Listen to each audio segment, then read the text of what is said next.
കൃഷ്ണ. എല്ലാവർക്കും മാധവത്തിലേക്ക് സ്വാഗതം. 2026 മാർച്ച് 29 ഞായറാഴ്ച. അന്ന് മീനമാസത്തിലെ ആയില്യമാണ്. നമുക്കറിയാം, നാഗദൈവങ്ങളെ പ്രീതിപ്പെടുത്തുന്നതിന് ഏറ്റവും നല്ല ഒരു ദിവസം അത് ഞായറാഴ്ചയാണ്. അതുപോലെ തന്നെ ആയില്യം നക്ഷത്രത്തിനും നമുക്ക് നാഗപൂജ ചെയ്യാവുന്നതാണ്. എന്തിനു വേണ്ടിയിട്ടാണ് നമ്മൾ ഈ നാഗങ്ങളെ പൂജിക്കുന്നത്? നമുക്കറിയാം, നമ്മുടെ ഈ ഭൂമിയുടെ അവകാശികളാണ് നാഗദൈവങ്ങൾ. പരശുരാമൻ മഴുവെറിഞ്ഞ് കേരളം എന്ന ഈ ഒരു ഭൂപ്രദേശത്തെ സൃഷ്ടിച്ചതിനു ശേഷം തമിഴ്നാട്ടിൽ നിന്ന് കുറച്ച് ബ്രാഹ്മണരെ ഇവിടെ കൊണ്ടുവന്ന് പാർപ്പിക്കുകയും അവരോട് ഇവിടെ താമസിച്ചു കൊള്ളാൻ ആജ്ഞാപിക്കുകയും ചെയ്തതിനു ശേഷം അദ്ദേഹം തിരിച്ചുപോയി. കുറെ കാലം കഴിഞ്ഞ് പരശുരാമൻ തിരിച്ച് കേരള ദേശത്തിലേക്ക് വന്ന സമയത്ത് ഇവിടെ ആരുമുണ്ടായിരുന്നില്ല. താൻ കൊണ്ടുവന്ന് താമസിപ്പിച്ച ബ്രാഹ്മണരെല്ലാവരും, പരദേശി ബ്രാഹ്മണരെല്ലാവരും തിരിച്ചു പോയത് എന്തുകൊണ്ടാണ് എന്ന് പരശുരാമൻ അന്വേഷിക്കുകയും അപ്പോഴാണ് അദ്ദേഹത്തിന് ഒരു കാര്യം മനസ്സിലാകുന്നത്: ഈ കേരള ദേശം മനുഷ്യവാസ യോഗ്യമല്ല.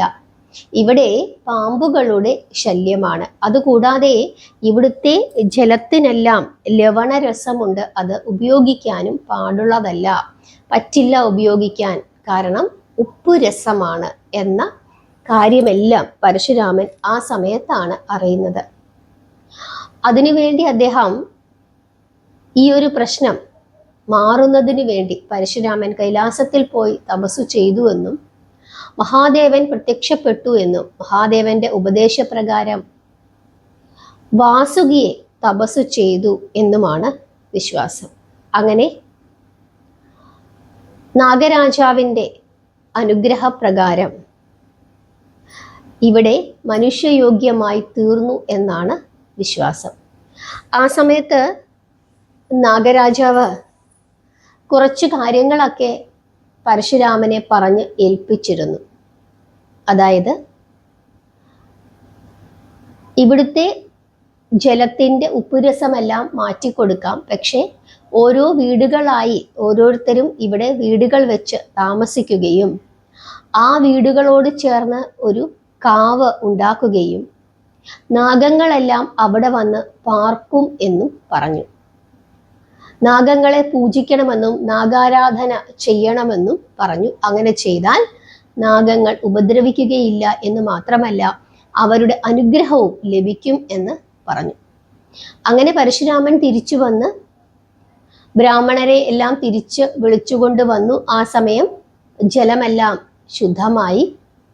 പിന്നീട് കാടൊക്കെ വെട്ടിത്തെളിച്ച് ഓരോരോ ഗൃഹങ്ങൾ ഉണ്ടാക്കി ആ ഗൃഹങ്ങളോട് ചേർന്ന് കാവുകളും നിർമ്മിച്ചു.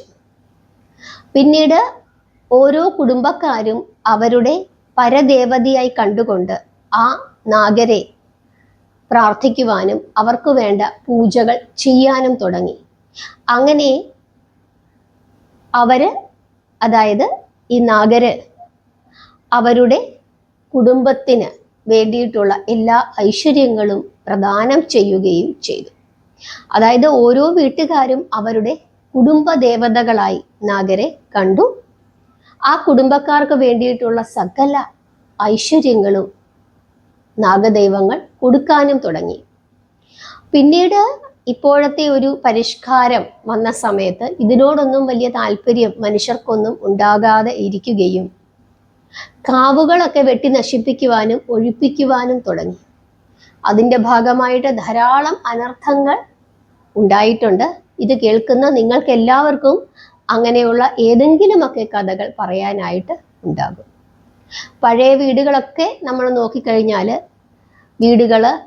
വീടുകളോട് ചേർന്നിട്ടുള്ള പറമ്പിൽ ഒരു കാവ്, അത് മിക്കവാറും എല്ലാ വീടുകളിലും അത് ഉണ്ടായിരുന്നു. കൃത്യമായിട്ട് പഴയ തലമുറ നാഗദൈവങ്ങളെ ആരാധിച്ചിരുന്നു, പ്രാർത്ഥിച്ചിരുന്നു.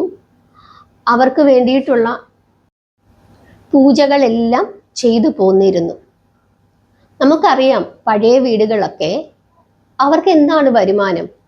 കുറച്ച് പറമ്പ് കാണും, തേങ്ങ ഉണ്ടാകും, കുറച്ച് നിലം കാണും, നെല്ലുണ്ടാകും. ഇതൊക്കെയാണ് പ്രധാന വരുമാനം, കൃഷിയാണ്. എന്നിട്ടും ആ സമയത്തും ഒരു 10 പേര് വന്നാലും ഇച്ചിരി ഇച്ചിരി ചോറ് കൊടുക്കാൻ അവിടുത്തെ അടുക്കളയിൽ ഉണ്ടാകും. ആര് വന്നാലും ഉണ്ടിട്ട് പോകൂ എന്ന് പറയാൻ ആ അടുക്കളയിൽ ഉണ്ടാകും. പക്ഷേ ഇന്നത്തെ കാലഘട്ടത്തിൽ ഭാര്യയ്ക്കും ഭർത്താവിനുമൊക്കെ വലിയ വലിയ ജോലികളുണ്ട്. പക്ഷേ എന്നും സാമ്പത്തിക ബുദ്ധിമുട്ടും കടവും രോഗങ്ങളുമൊക്കെയാണ്. ഒരു മനസ്സമാധാനവുമില്ല. ഇപ്പോൾ ഇവർക്ക് ലഭിക്കുന്ന വരുമാനത്തിൻ്റെ 1/4 പോലും ലഭിക്കാതിരുന്ന സമയത്തും ആ വീടുകളിൽ ധാരാളം പശുക്കൾ കാണും, ധാരാളം ജോലിക്കാർ കാണും. എപ്പോഴും നമുക്കറിയാം, പഴയ വീടുകൾ നമ്മുടെ അമ്മൂമ്മമാരൊക്കെ ഉണ്ടായിരുന്ന സമയത്ത് നമ്മുടെ വീട്ടിൽ എപ്പോഴും ബന്ധുക്കളാണ്. ആരെങ്കിലുമൊക്കെ എപ്പോഴും വരും. ഇപ്പോഴത്തെ വീടുകളിൽ ആരും വരില്ല. പണ്ട് എപ്പോഴും ആളുകൾ കാണും. പക്ഷെ ആര് വന്നാലും ഒരു ഗ്ലാസ് വെള്ളമെങ്കിലും കൊടുക്കാൻ നമ്മുടെ അടുക്കളയിൽ ഉണ്ടാകും. ഇന്നത്തെ കാലഘട്ടത്തിലോ ഒന്നുമില്ല, ആരും വരത്തുമില്ല, കിട്ടുന്നതൊട്ട് തികയത്തുമില്ല. പലതരത്തിലുള്ള അസുഖങ്ങളും സാമ്പത്തിക ബുദ്ധിമുട്ടുകളും പ്രശ്നങ്ങളും ഒക്കെയുണ്ട്. അതിൻ്റെയൊക്കെ പ്രധാനപ്പെട്ട കാരണം നമ്മൾ നമ്മുടെ സംസ്കാരങ്ങൾ നശിപ്പിച്ചതാണ്. കാരണം ഈ ഭൂമിയുടെ അവകാശിയാണ് നാഗദൈവങ്ങൾ. അവരെ ഇങ്ങനെ ഈ ഭൂമി മുഴുവൻ ചുറ്റി സഞ്ചരിച്ചു കൊണ്ടിരുന്ന അവര് നമ്മുടെ രക്ഷയ്ക്ക് വേണ്ടി അടങ്ങി ഒതുങ്ങി ചില കാവുകളിൽ ഇരിക്കുകയായിരുന്നു. അവിടെയും അവരെ ഇരുത്തുന്നില്ല എന്ന് കണ്ടാൽ അവര് കോപിക്കും. നാഗദൈവങ്ങളെ നമുക്ക് പ്രീതിപ്പെടുത്താം.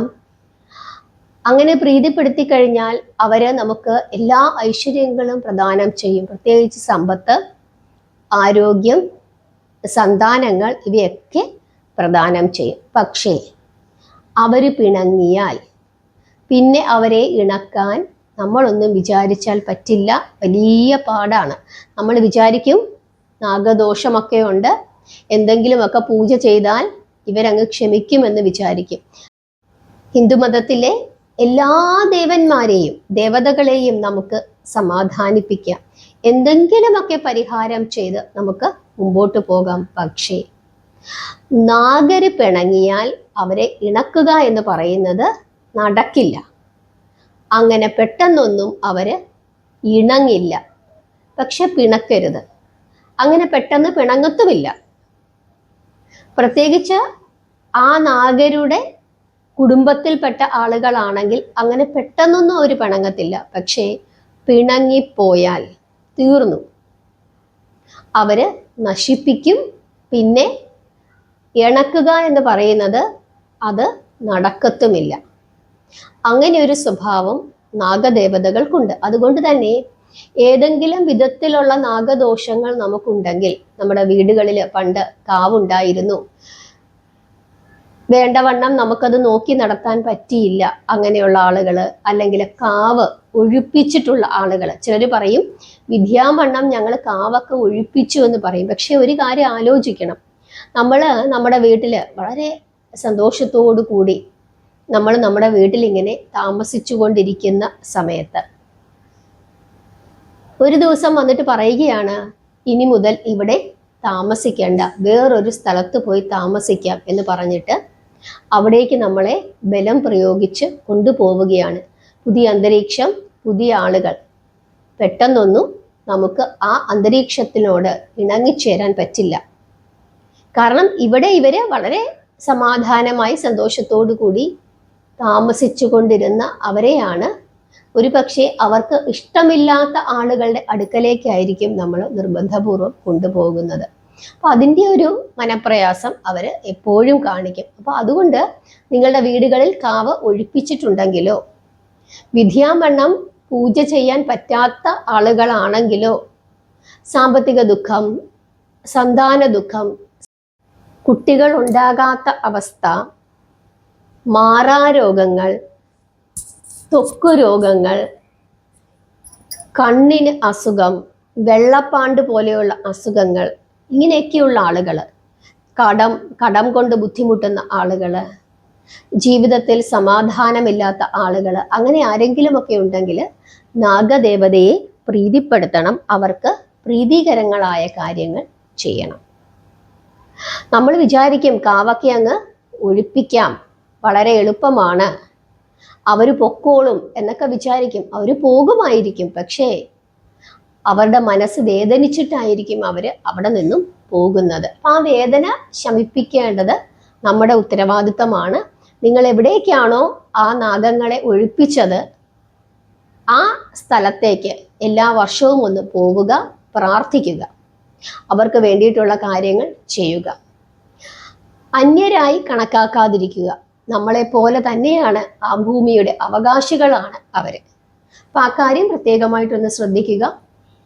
നാളെ 2026 മാർച്ച് 29 ഞായറാഴ്ചയാണ്, ആയില്യം നക്ഷത്രമാണ്. അതുകൊണ്ട് നാഗദേവതാ ക്ഷേത്ര ദർശനം, നാഗദേവതയ്ക്ക് വേണ്ടിയിട്ടുള്ള പൂജകൾ, വഴിപാടുകൾ, നൂറും പാലും, മഞ്ഞൾപ്പൊടി സമർപ്പിക്കുക, ധാര ചെയ്യിക്കുക, ഇങ്ങനെയൊക്കെയുള്ള കാര്യങ്ങളൊക്കെ തന്നെ വിശേഷപ്പെട്ടതാണ്. അതുകൊണ്ട് കഴിയുന്ന എല്ലാവരും നാഗദേവത ക്ഷേത്ര ദർശനം നടത്തുകയും നാഗങ്ങളെ പ്രാർത്ഥിക്കുകയും ചെയ്യുക. ഇനി അതിന് സാധിക്കുന്നില്ലെങ്കിൽ ശിവക്ഷേത്ര ദർശനം നടത്തുക. ഏതെങ്കിലും നിങ്ങളുടെ അടുത്തുള്ള ക്ഷേത്രത്തിൽ നാഗരുണ്ടെങ്കിൽ ആ ക്ഷേത്ര ദർശനം നടത്തി നാഗങ്ങൾക്ക് വേണ്ടിയിട്ടുള്ള കാര്യങ്ങൾ ചെയ്യുക. ഇത്രയും കാര്യങ്ങളാണ് നാളത്തെ ദിവസം നമ്മൾ ശ്രദ്ധിക്കാനുള്ളത്. ഒരു കാരണവശാലും നാഗദേവതാ പ്രീതിക്ക് യാതൊരു കോട്ടവും വരുത്താതെ ശ്രദ്ധിക്കുക. അവരെ പിണക്കാതിരിക്കുക. അവർക്ക് വേണ്ടിയിട്ടുള്ള കാര്യങ്ങളെല്ലാം ചെയ്യുക. നിങ്ങളുടെ ഭൂമിയുടെ അവകാശികളാണ് അവരെ. ആ കാര്യം പ്രത്യേകമായി ചിന്തിക്കുക. പ്രാർത്ഥിക്കുക, നാമം ജപിക്കുക. ഹരേ കൃഷ്ണ.